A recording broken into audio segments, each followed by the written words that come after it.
मुंबई की एक चमचमाती बिल्डिंग से, खुराना ग्रुप ऑफ इंडस्ट्रीज। ये वो जगह है जहां सपने बनते हैं, टूटते हैं और जहां हर सेकंड की कीमत लाखों में होती है। और इस पूरी सल्तनत के शहंशाह हैं अर्जुन खुराना। एक ऐसा नाम जिसकी दुनिया परफेक्शन पर चलती है। अर्जुन हैंडसम है, स्मार्ट है और उसे इस बात पर पूरा यकीन है कि उससे बेहतर कोई नहीं। उसकी दुनिया में सब कुछ एकदम परफेक्ट है। और इस परफेक्शन को पिछले 8 सालों से एक धागे में पिरोकर रखने वाली एक ही इंसान है, काव्या शर्मा, उसकी पर्सनल सेक्रेटरी। काव्या वो है जो अर्जुन की खामोशी भी पढ़ लेती है। वो जानती है कि अर्जुन को कॉफी कैसे चाहिए, मीटिंग से ठीक पहले क्या सुनना है और जब उनका मूड खराब हो तो उनसे कितनी दूरी बनाकर रखनी है। सुबह के ठीक 9 बजते हैं। ऑफिस में एकदम सन्नाटा, जैसे सब किसी का इंतजार कर रहे हो। और तभी लिफ्ट का दरवाजा खुलता है और बाहर निकलते हैं द अर्जुन खुराना। शानदार सूट, चमकते जूते और चेहरे पर वही कॉन्फिडेंस वाली स्माइल। उनको देखते ही पूरा का पूरा ऑफिस अपनी जगह पर खड़ा हो जाता है। ये एक नियम जैसा है। अर्जुन सबके बीच से गुजरते हुए अपनी सिग्नेचर स्माइल के साथ कहते हैं, गुड मॉर्निंग एवरीवन। मुझे पता है आज भी मैं परफेक्ट लग रहा हूं। अब पुराने एम्प्लॉइज को तो आदत हो चुकी है, वो बस हल्की सी मुस्कान दे देते हैं। पर कोई नया ट्रेनी बेचारा अपनी आंखें फाड़कर बस यही सोचता रह जाता है, भाई इतना कॉन्फिडेंस आता कहां से है। केबिन में कदम रखते ही अर्जुन का तूफान शुरू हो जाता है। काव्या, कॉफी? काव्या, वो मल्होत्रा वाली फाइल कहाँ है? मेरे टेबल पर क्यों नहीं है? काव्या, आज का शेड्यूल क्या है? फिर से बताओ, मुझे कुछ इंटरेस्टिंग नहीं लग रहा।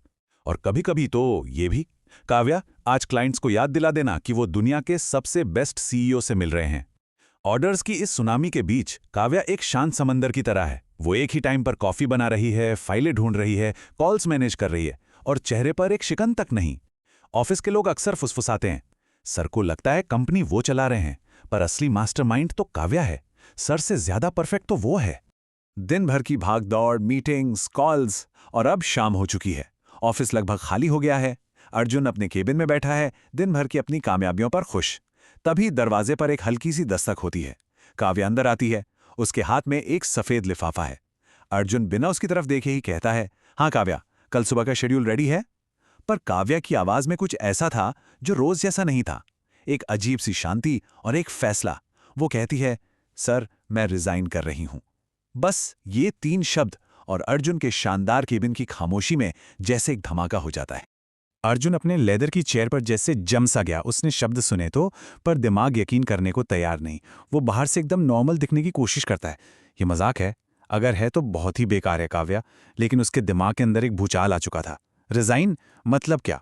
ये लड़की जो मेरे इशारों पर चलती है, वो मुझे छोड़कर जा रही है? ये तो हो ही नहीं सकता। ये मेरे बिना कैसे जा सकती है? मैं अर्जुन खुराना हूं। लोग मेरे साथ काम करने के लिए तरसते हैं। मुझे कोई छोड़कर नहीं जाता।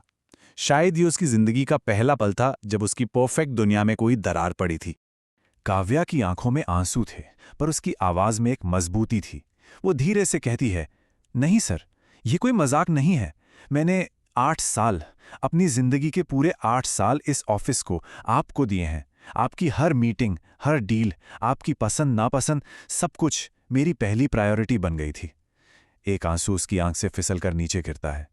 इन 8 सालों में मेरी अपनी लाइफ, मेरी खुशी, मेरे दोस्त सब पीछे छूट गए। उसकी आवाज में सालों का दबा हुआ दर्द और थकान साफ सुनाई दे रही थी।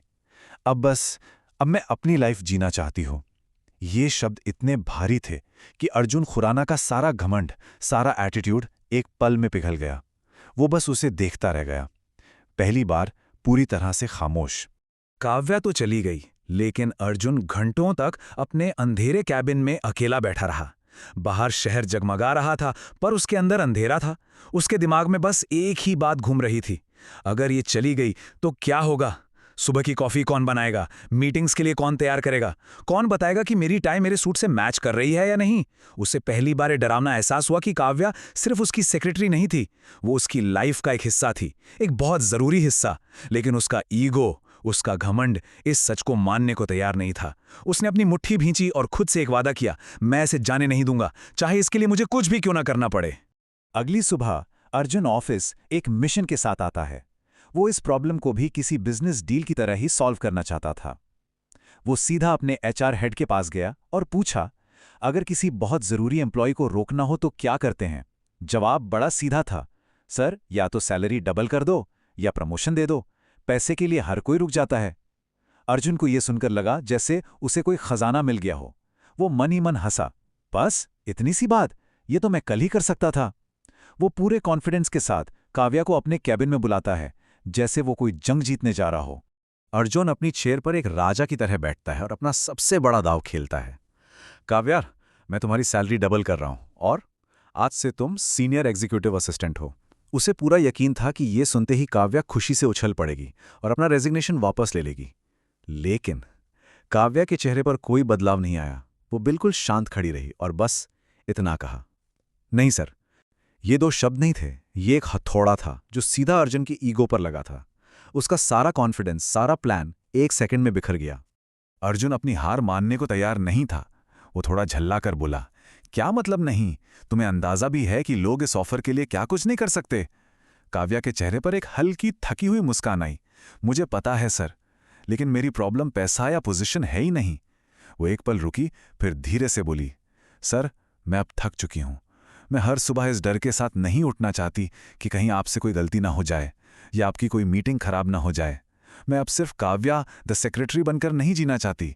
मैं काव्या एक नॉर्मल लड़की बनना चाहती हूं, जो शाम को घर जाकर ऑफिस के बारे में सोचना बंद कर दे। ये सुनकर अर्जुन के पास कहने के लिए कुछ नहीं बचा था। अपने केबिन में अकेला अर्जुन बस दीवार को घूर रहा था। सैलरी नहीं चाहिए, प्रमोशन नहीं चाहिए, आखिर इस लड़की को चाहिए क्या? उसने जिंदगी में कभी इतना बेबस महसूस नहीं किया था। तभी उसकी नज़र काव्या के रेजिग्नेशन लेटर पर पड़ी। उस पर लिखा था, फॉर पर्सनल रीजंस।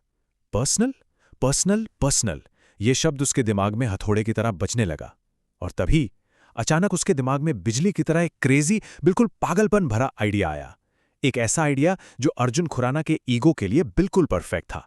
वो खुद से बोला, अच्छा तो इसे पर्सनल लाइफ चाहिए। ठीक है, तो मैं ही इसकी पर्सनल लाइफ बन जाता हूं। अर्जुन अपने चेयर से उठा और एक तूफान की तरह अपने केबिन से बाहर निकला। ऑफिस में जो भी लोग थे वो उसे यूं अचानक बाहर आते देख हैरान रह गए। उसके चेहरे पर एक अजीब सी गंभीरता थी। वो सीधा काव्या के डेस्क के सामने जाकर खड़ा हो गया। काव्या ने कंफ्यूज होकर ऊपर देखा। इससे पहले कि वो कुछ पूछ पाती, अर्जुन ने बिना किसी भूमिका के एकदम सीधे सीधे कहा, मुझसे शादी कर लो। ऑफिस की खामोशी में ये शब्द एक बम की तरह फटे। काव्या अपनी कुर्सी पर पत्थर की मूर्ति बन गई। उसकी आंखें बस अर्जुन को देख रही थीं, जैसे उसने अभी अभी कोई एलियन देख लिया हो। कुछ सेकंड के शॉक के बाद काव्या को जैसे होश आया। उसने एक गहरी सांस ली और बिना इधर उधर की बात किए साफ साफ कहा, सर मैं आपसे शादी नहीं कर सकती। ये सुनते ही अर्जुन का चेहरा देखने लायक था। उसकी जिंदगी में ये पहली बार हुआ था कि किसी लड़की ने उसे सीधे मुंह पर रिजेक्ट किया हो। वो लड़खड़ाते हुए अपने केबिन में वापस गया और शीशे के सामने खड़ा हो गया। वो अपनी परछाई से पूछने लगा, मुझे रिजेक्ट किया? अर्जुन खुराना को? और फिर खुद ही जवाब दिया, इम्पॉसिबल, ऐसा हो ही नहीं सकता। मुझ में कोई कमी नहीं है, मैं तो परफेक्ट हूं। प्रॉब्लम जरूर उस लड़की में ही है। रिजेक्शन ने अर्जुन के ईगो को बहुत बुरी तरह से चोट पहुंचाई थी, पर अर्जुन खुराना हार मानने वालों में से नहीं था। तो अब उसने एक नया मिशन शुरू किया, मिशन इम्प्रेस काव्या शर्मा। अगले दिन से ऑफिस का माहौल ही बदल गया। अर्जुन, जो कभी पानी का गिलास खुद नहीं उठाता था, अब काव्या के लिए कॉफी लेकर आ रहा था। वो उसके लिए दरवाजा खोलकर खड़ा रहता था और हर थोड़ी देर में उसे देखकर एक अजीब सी स्माइल देता था। अर्जुन के इस बदले हुए अवतार को देखकर काव्या पूरी तरह से कंफ्यूज्ड थी। वो मन ही मन सोच रही थी, लगता है सर के सिर पर कोई चोट लगी है। बोर्डरूम में एक बहुत जरूरी मीटिंग चल रही थी। अर्जुन जानबूझकर काव्या के बगल वाली कुर्सी पर बैठ गया। जब काव्या प्रेजेंटेशन के नोट्स बना रही थी तो वो धीरे से उसके कान में फुसफुसाया, वैसे मैं तुम्हें इंप्रेस करने की कोशिश कर रहा हूं, कुछ काम बन रहा है या नहीं? ये सुनते ही काव्या के हाथ से पेन छूट गया। उसने अपना माथा पकड़ लिया। उसे यकीन नहीं हो रहा था कि कोई इंसान इतना ढीठ कैसे हो सकता है। कहानी में ट्विस्ट तब आया जब अर्जुन के घर पर अचानक उसकी दादी सविता खुराना आ गईं। उनका एक ही सवाल था, अर्जुन शादी कब करेगा? अर्जुन ने बड़ी शान से बता दिया कि उसने लड़की ढूंढ ली है, काव्या शर्मा। ये सुनते ही दादी अगले दिन बिना बताए ऑफिस पहुंच गईं, अपनी होने वाली बहू को टेस्ट करने। लेकिन मुश्किलें यहीं खत्म नहीं हुईं। उसी शाम ऑफिस में एक और शख्स की एंट्री हुई, रोहन मल्होत्रा, अर्जुन का सबसे बड़ा बिजनेस राइवल। और उसने आते ही सीधा काव्या से फ्लर्ट करना शुरू कर दिया, जिससे कहानी में ड्रामा और बढ़ गया। अर्जुन अपने केबिन से देख रहा था कि कैसे रोहन काव्या से हंस हंस कर बातें कर रहा है। काव्या के चेहरे पर हल्की सी मुस्कान देखकर अर्जुन के अंदर जैसे आग लग गई।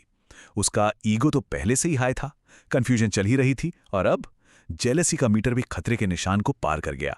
वो खुद को रोक नहीं पाया और एक तूफान की तरह उन दोनों के बीच पहुंच गया। काव्या, तुम्हें कोई काम नहीं है क्या?